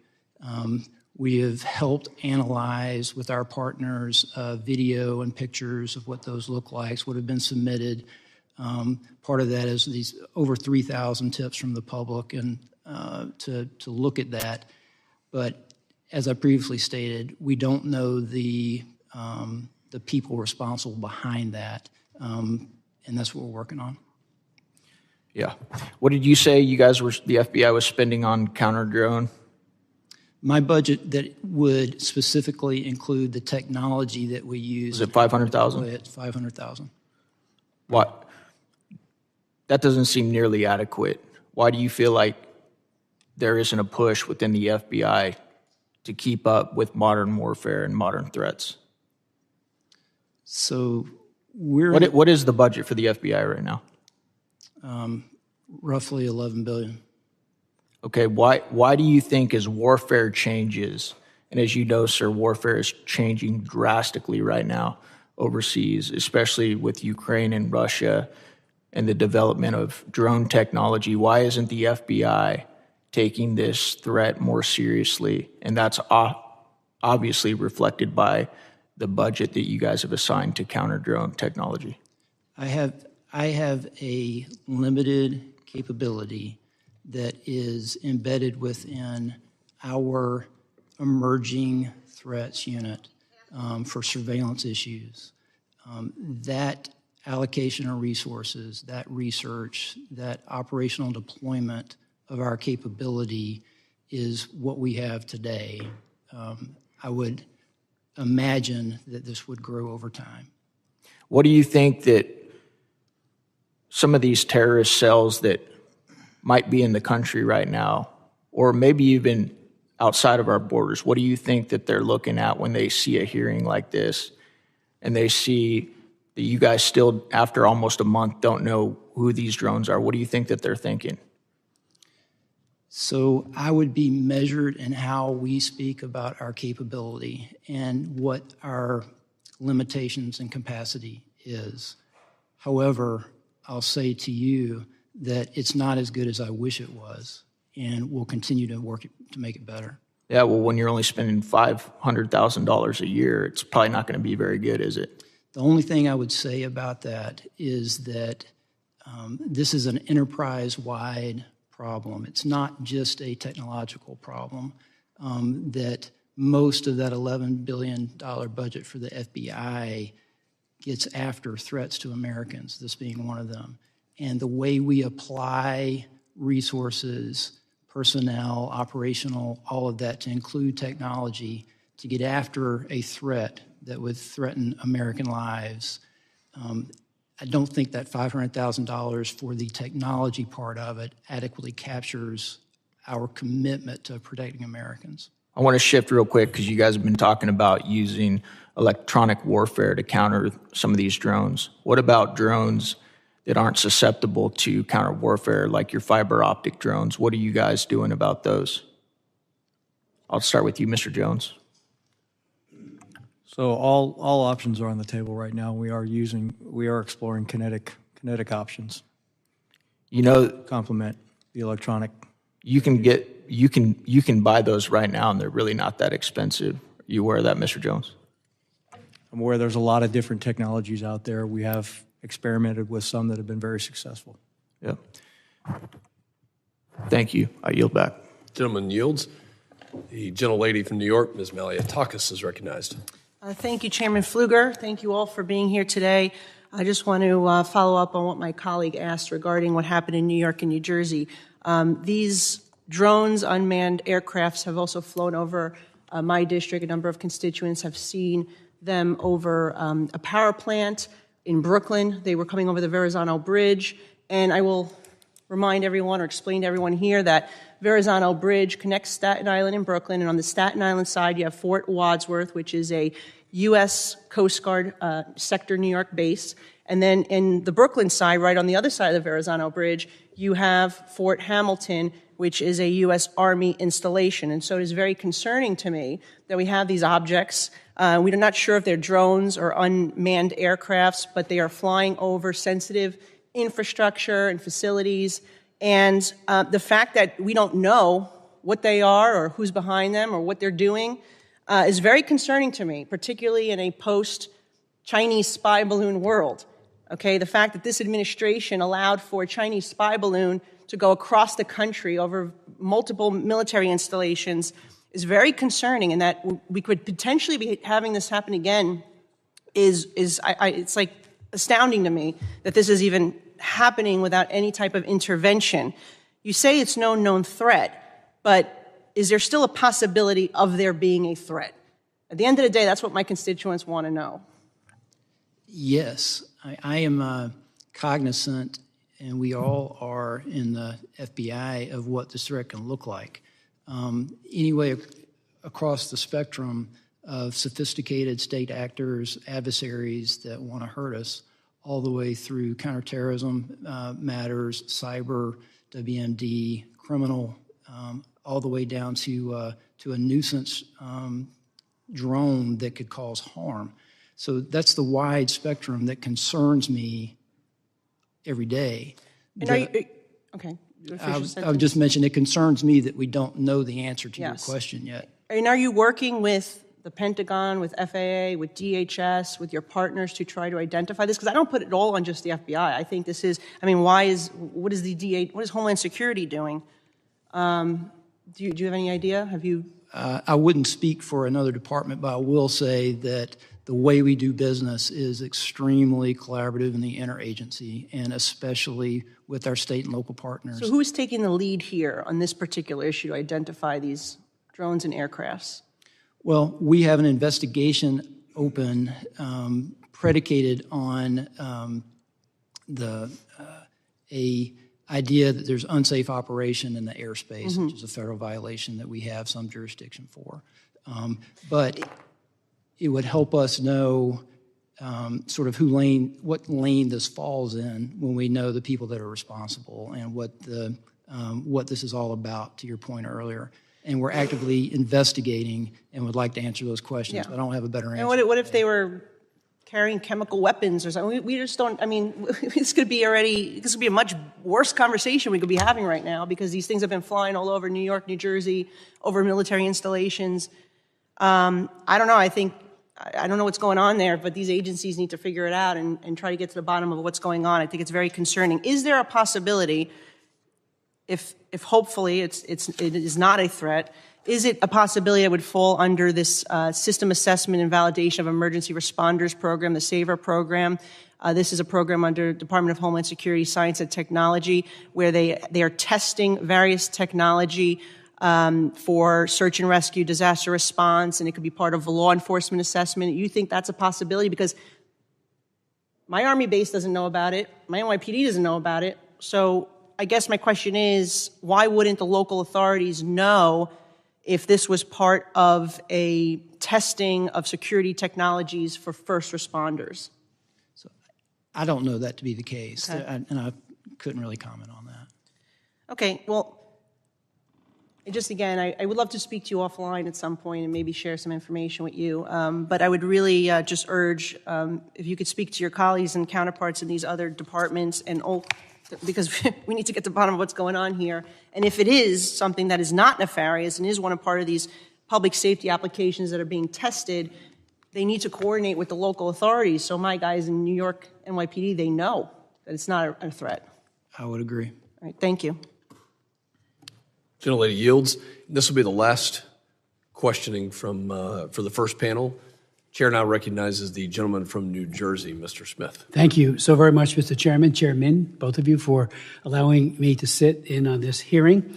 I've been in Congress 44 years, and I have lost track of the number of times when we seemingly did not adequately assess a threat.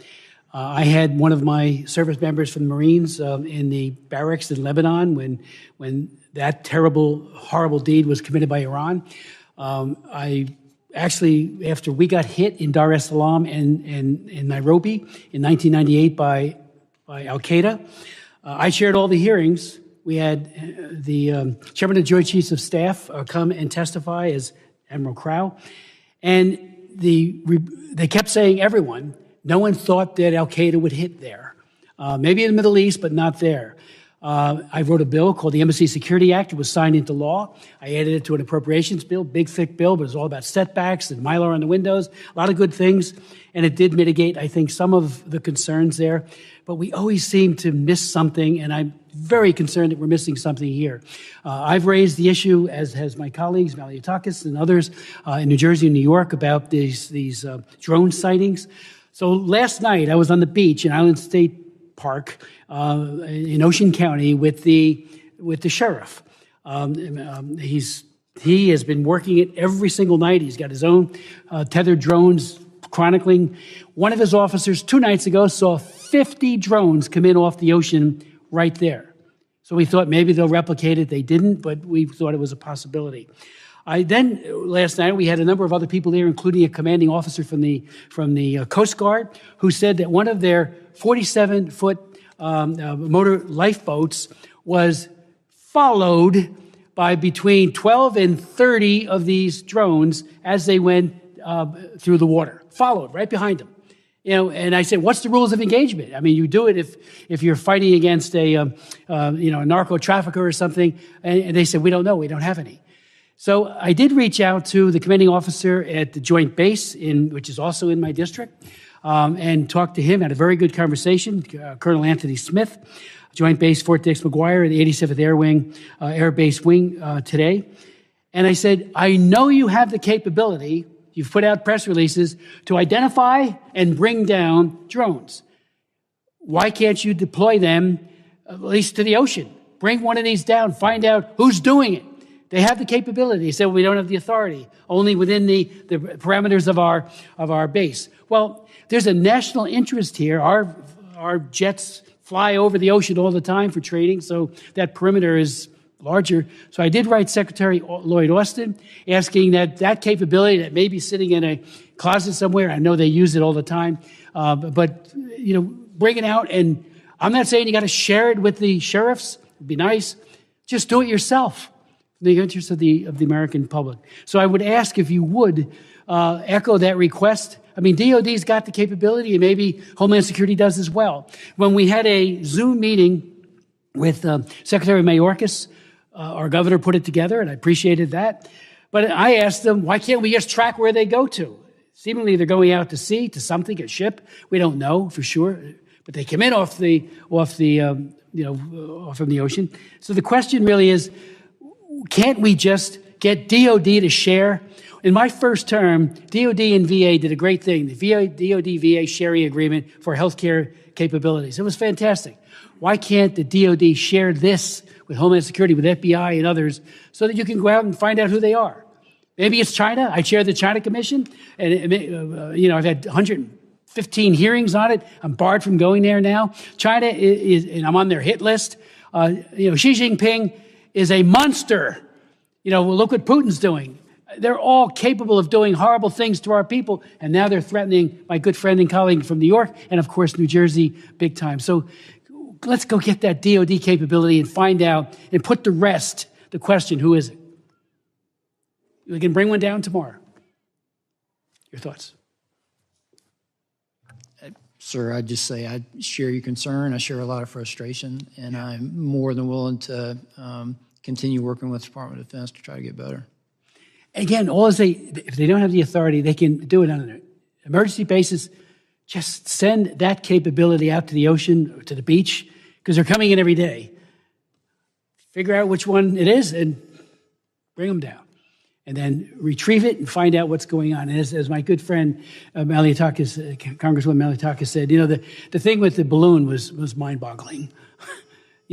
Over our bases, and we didn't see that was a threat. Well, this, I think, is a very serious threat. And so please, if you could, get DOD to share that capability. Maybe Homeland has it. I don't know. Maybe you have it somewhere. But I know DOD has it. Thank you.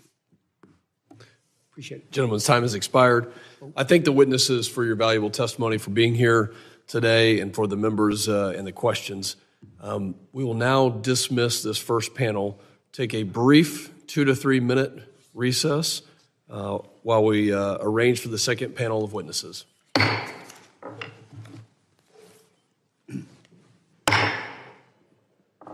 committee will come to order. I'm pleased to have the second distinguished panel of witnesses before us today on this very important topic, and I ask that our witnesses please rise and raise your right hand. Do you solemnly swear that the testimony you will give before the Committee on Homeland Security of the United States House of Representatives will be the truth, the whole truth, and nothing but the truth, so help you God? Thank you. You may be seated. Let the record reflect that the witnesses have answered in the affirmative. I'd now like to formally introduce our second panel. Mr. Jeffrey Baumgartner serves as the Vice President for National Security and Resilience at Berkshire Hathaway Energy, and Dr. Paul Schwedesen serves as the Co-Director of the Global Strategy Decisions Group, also my classmate from the United States Air Force Academy, class of 2000. Thank you for being here, and we will now recognize Mr. Baumgartner for your opening statement of 5 minutes. Chairman, ranking members, and members of the subcommittees, thank you for inviting me to testify. My name is Jeffrey Baumgartner, and I serve as the Vice President of National Security and Resilience Policy at Berkshire Hathaway Energy. Today, I want to discuss how unmanned aerial systems threaten critical infrastructure. Berkshire Hathaway Energy businesses provide reliable, secure, low-cost energy to more than 13 million customers in the U.S., Great Britain, and Canada. Our commitment to our customers requires us to secure our infrastructure from all threats, including those posed by unmanned aerial systems. Critical infrastructure is the backbone of our economy and security, yet energy sector infrastructure and the transportation, communications, and water sector infrastructure we rely on face increasing threats from UAS, and the stakes for ensuring resilience and security could not be higher. In recent years, UAS technology has become more accessible, affordable, and advanced. While these innovations offer immense potential, like enabling faster damage assessments of energy infrastructure, they also empower malicious actors.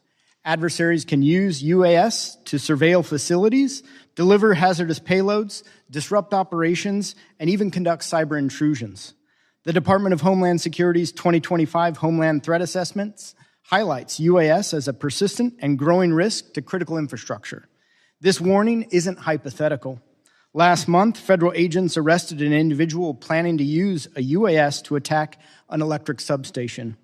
I hope we can proactively address the UAS threat before a significant incident occurs. Despite the pervasiveness of the threat, existing federal laws and regulations have not kept pace with the rapid proliferation of UAS technology. Current frameworks primarily address safety and airspace management, but lack robust provisions to counter malicious UAS activities. This leaves critical infrastructure companies vulnerable to increasingly sophisticated threats. To address these risks, we must modernize our defenses while balancing security measures with civil liberties. A comprehensive strategy that incorporates technology innovation, appropriate legal frameworks, and public-private collaboration is essential. I hope we can prioritize the following actions. Number one, grant critical infrastructure companies limited authority to deploy advanced detection and counter-UAS technologies. Investments in cutting-edge counter-UAS systems will ensure we can address current and emerging threats effectively. Two, identify formal mechanisms for sharing actionable information about UAS threats and enable law enforcement at all levels with the tools and legal authorities to address UAS threats effectively. The third is advanced research and development. Collaborative R&D will improve the ability to neutralize UAS threats without collateral damage. The fourth and final, develop a comprehensive strategy to align regulatory, technological, and operational efforts at federal, state, and local levels, while addressing privacy concerns and establishing clear legal parameters for UAS operations. The private sector owns most of the critical infrastructure that provides key services, but protecting these assets is a collaborative effort. The National Security Memorandum on Critical Infrastructure Security and Resilience rightly emphasizes this partnership. However, existing counter-UAS authorities for DHS and the Department of Justice are set to expire soon. Failing to renew and expand current authorities risks leaving critical infrastructure defenseless against the evolving UAS threat. The window of opportunity to address these challenges is closing.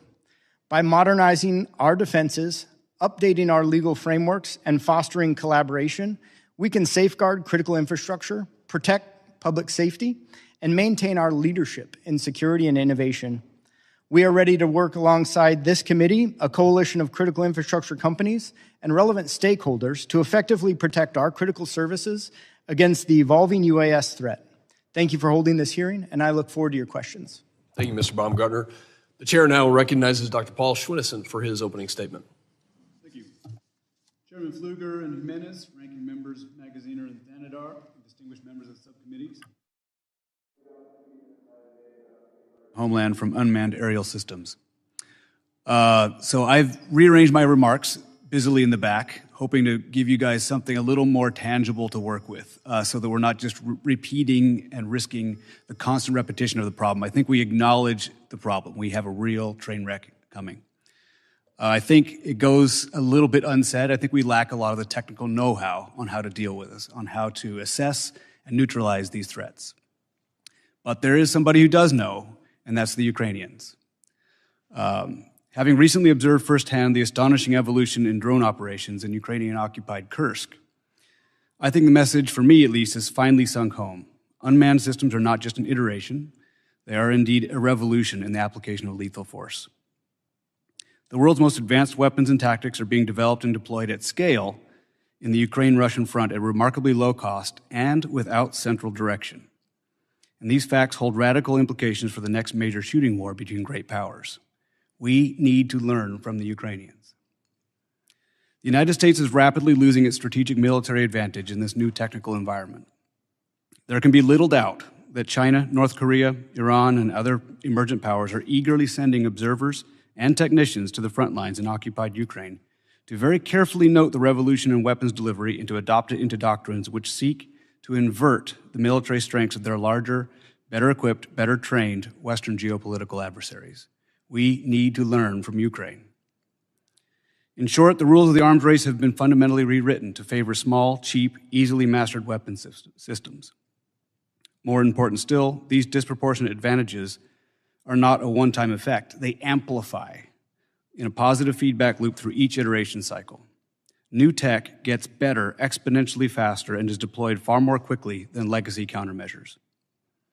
In Ukraine, the source of this immense innovation reservoir is the highly adaptable, highly diffuse emerging engineering base of Ukrainian technicians.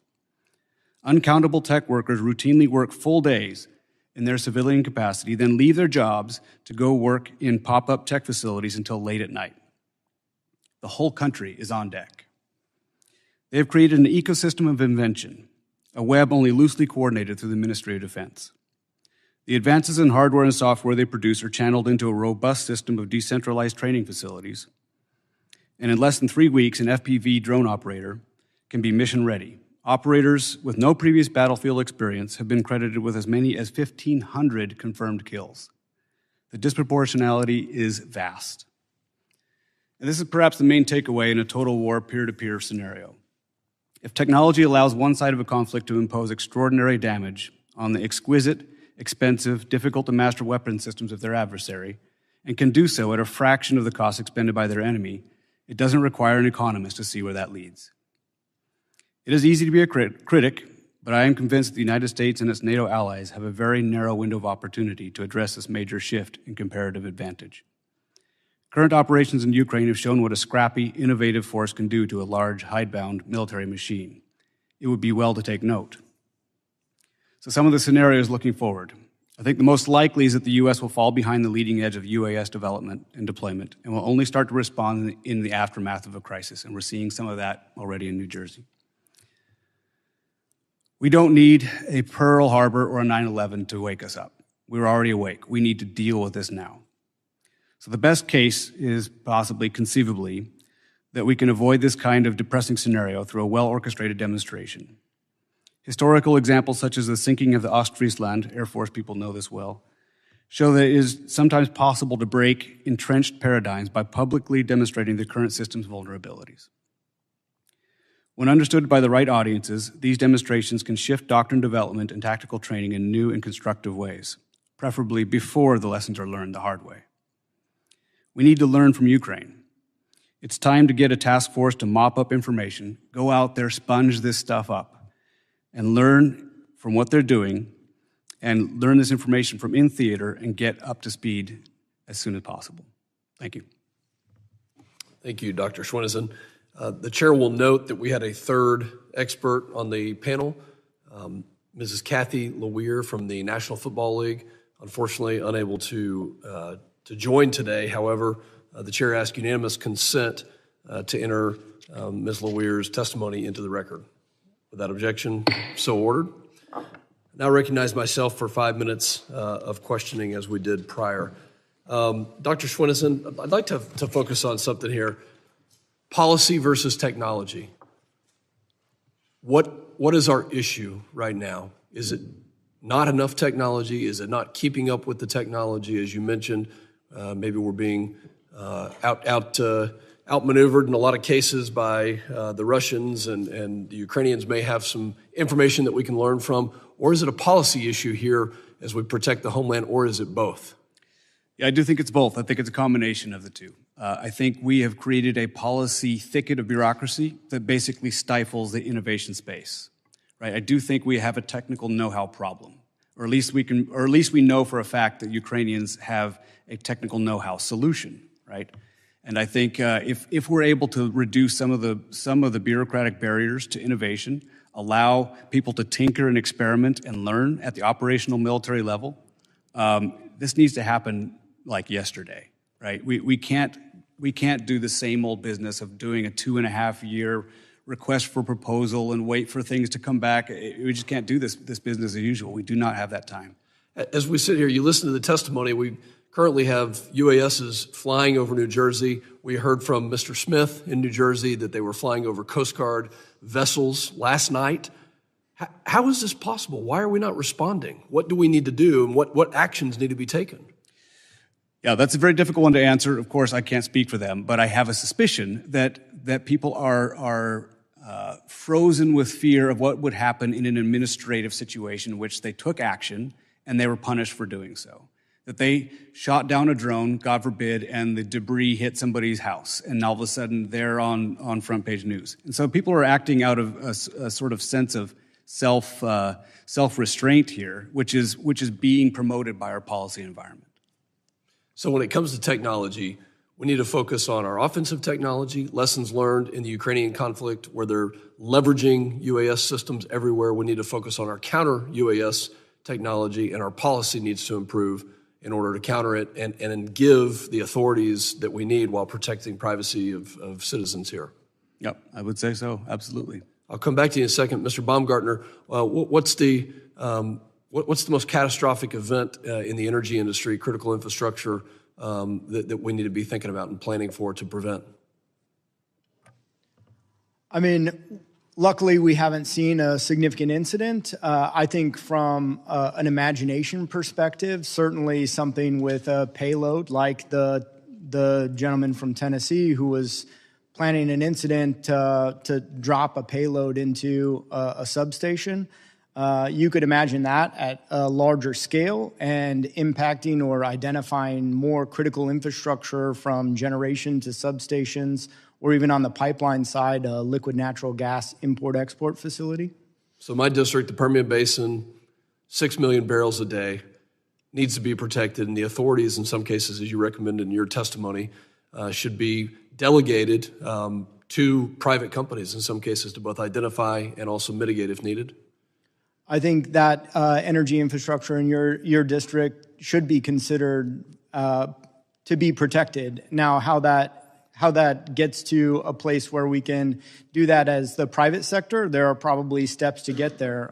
We have great relationships with local, state, federal law enforcement, and are happy to take an intermediary step to work with them to ensure that we understand the technology, the appropriate technology is in place, and we can implement that technology in a future state. Thank you. Dr. Schwinnison, we'll go back to the services for a second and the race for technology. Let's focus on the Air Force, our alma mater, the Air Force Academy. How would you characterize the responses that we're seeing out of DoD, specifically the Air Force? Are they doing it fast? Is it neat in its approach? Or is it just average? Yeah, right. I think it is below average, it gives me no pleasure to say that, but I think we are not taking it seriously enough. Again, it is as if everyone sees the train coming, everyone agrees the train is coming, and yet no one is taking any steps to get out of its way. Everyone is assuming that somebody else is doing it, and there's just no sense of urgency or coherent activity to address this issue. And again, that's easy for me to say. It's easy for me to throw spears from the sidelines. But I do think that one of the things we can do is leverage our very good relationships we have with Ukraine. We've given them a lot of resources, and they are quite willing and eager to give us something back in return for it. We should be mopping that information up right now. We should be sending people there right now. Thank you very much. Yep. My time's expired. I recognize the ranking member for his questioning. Thank you, Chairman, and thank you both. Dr. Schwinnison, I want to begin by commending you and thanking you for your assistance to the Ukrainians. I have to remind, unfortunately, some of my colleagues from time to time that Vladimir Putin is not our friend, that the cause of the Ukrainians is the cause of freedom and democracy, and that Russia continues to pose a threat not just to Ukraine, but to American interests all over the world. And so I just want to thank you for the work that you're doing over there, because that is the front line of freedom today. Thank you. I was interested in your written testimony when you expressed some skepticism in the effectiveness of signal jamming technology to mitigate risks from UAS on the battlefield. I was wondering if you could expand on that. Why are you sort of skeptical about the effectiveness or the promise of signal jamming and other counter-UAS technology on the battlefield and also writ large? Sure. I claim no engineering expertise in drone warfare, but all I can do is say what I've seen, which is that in the world's most intense EW battle space, which is the Ukrainian-Russian front at the moment. It is an electronic warfare chaos, right? And so what people used to think about the ability to jam drones, which is what some of the speakers we had here are talking about, which is 2 years old, which at this point is effectively a century-old obsolete information. Jamming doesn't work the way we think it does. And there are so many new developing technologies on countering the counters, right? They've already gone multiple layers ahead of us. At this point, they're doing AI pixel lock technology that doesn't have any RF frequency whatsoever. They're doing ambush technology where they're not needing to have any kind of communication between operator and drone. So, again, I don't know the specifics beyond what I've just seen, the tip of the iceberg, which is that, the jamming solution is not a one-size-fits-all, that's the silver bullet. It might be a piece of a suite, but that's only a piece. Yeah. And I recognize that you've thought about this in sort of the DoD space more perhaps than Homeland, domestic law enforcement, et cetera. But I imagine the issues and kind of speeding that up. You referenced, bringing a spirit of I guess, inventiveness and innovation. But are there other specific things? I mean, is there training that we should be looking at deploying across the federal government? Is there some kind of specific workaround to procurement rules that you would recommend? Like, what are the nuts and bolts of what we should be doing in order to take back the advantage? Yeah, I do think Yankee ingenuity is one of our comparative strengths, and we need to take advantage of it. And one of the ways to do that, this is not an especially sexy solution, so I say that with apologies in advance. But I think one example of an idea is to, at the DoD level, get drones down to the absolute operational level of units, so they can begin to tinker. There is as Elon Musk says, move fast and break things. You need to learn on the fly. You need to learn in the trenches how these things are operated. It isn't enough to do this from a centrally managed, top-down approach in which we're going to go through this entire typical cycle and then deliver the tool to the warfighter, wrapped with a ribbon. It doesn't work that way anymore. We have to give it to them and let them develop it on the fly. Empower the people on the front lines to innovate. That makes sense. Mr. Baumgartner, I apologize, I only have a minute left, but I wanted to explore this importance of the cooperation between private industry and particularly state and local law enforcement. What are the best practices there that you've noticed, and are there things that we can do to support those kinds of collaborations? Well, we work very hard to establish and maintain those relationships in all the states and localities that we serve. I think it does become about manpower and hours spent in doing that collaboration, and so there are certainly challenges to maintaining that.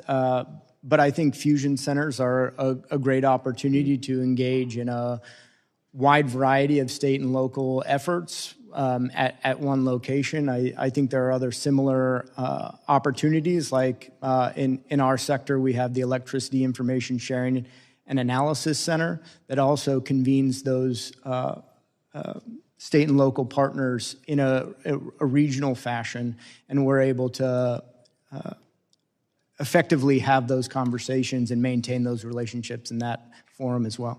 Thank you both. Thank you, Ranking Member, and I recognize myself for 5 minutes, and I'm not going to take 5 minutes. But Mr. Swenson, I totally agree with you that we have a problem here in the United States in dealing with these systems, not only for warfare but also for protecting the homeland.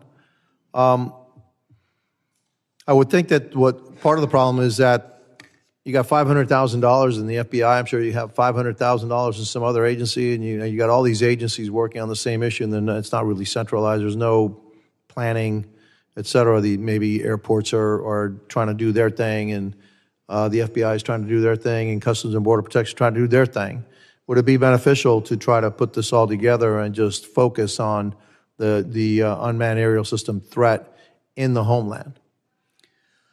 I have to say I lean that way. I hate to beat a dead horse here, but the Ukrainians have once again shown some ways to deal with this. They have stood up their entire separate new force, very much like the Marine Corps or the Air Force. They've set up the Unmanned Aerial Systems Service in the Ukrainian Department of Defense in order to do precisely that, in order to address this entire new sector of technology and how it's to be developed and applied.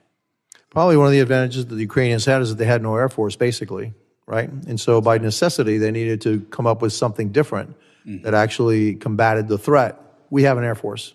And unfortunately, what happens is that you have the resistance to change, and UAS, unmanned systems, et cetera, are a threat to the people that fly the planes, okay? And so we do need to look at this in an entirely different way.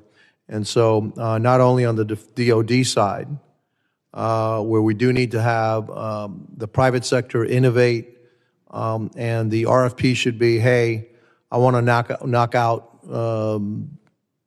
I want to sink Chinese ships, all right? And just simple as that.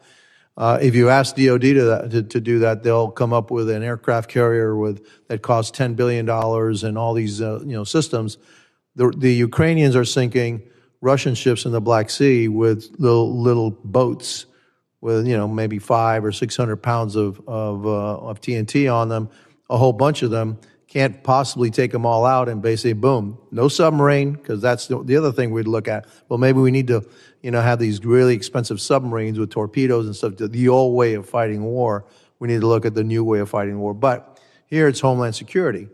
Look, I'm convinced that we're going to have a problem. We'll wake up when something happens, because that's always what we do. And we should be waking up right now. And so one of the things maybe that we should be looking at is how do we centralize a Homeland Security kind of focus on unmanned systems and how we protect all our infrastructure, airports, the energy system, our electricity, our grid, all of that is vulnerable. And so that's all I have to say, and I'll yield my time back, and I recognize the gentleman from New York, Mr. Diaz-Esposito. Well, thank you, Mr. Chairman. Dr. Swenson, I know it was discussed earlier, and I wish some others on the other side were here to listen, because sometimes when we talk about Russia, China, and Iran, we're referred to as fearmongers. But the proliferation of drone technology from foreign adversaries like Russia, like China, like Iran, has impacted conflicts across the globe. What is the risk of such technology being transferred or replicated by domestic actors in the United States or by transnational criminal organizations across our borders? And how can we disrupt these supply chains? Well, the risk is 100%. I mean, it's if it hasn't happened already, and I'm sure it has, but if it hasn't, it's about definitely has. Right. How do we mitigate it is again, that this is the elephant in the room. And I think the only way to mitigate these kinds of threats is to out-innovate the threat itself. This is something that we've been traditionally good at. It's something we have the technical know-how and the capacity to do. But right now we have not opened the gates. We have not gotten our juices flowing, as they say, to address these threats and out-innovate the threat. Thank you. I know we have to go vote, so I'm going to make this quick. But Mr. Baumgartner, just last month, a Tennessee man was arrested for plotting to use a drone carrying an explosive to destroy a Nashville power substation. We know that there have been additional incidents of suspicious drone activity near substations.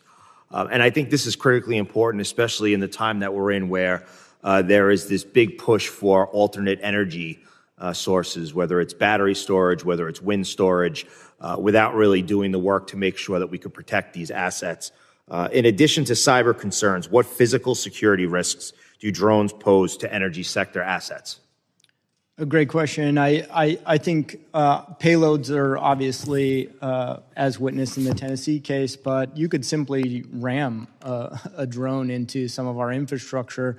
And we do take a defense in-depth approach and try to add shielding and obfuscate certain targets.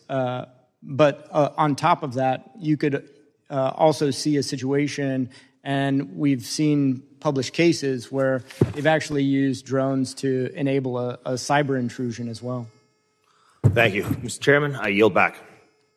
Thank you, gentlemen from New York. I thank all the witnesses for the valuable testimony and the members for their questions. The members of the subcommittee may have some additional questions for the witnesses, and we would ask the witnesses to respond to these in writing. Pursuant to Committee Rule 7D, the hearing record will be held open for 10 days. Without objection, this subcommittee stands adjourned.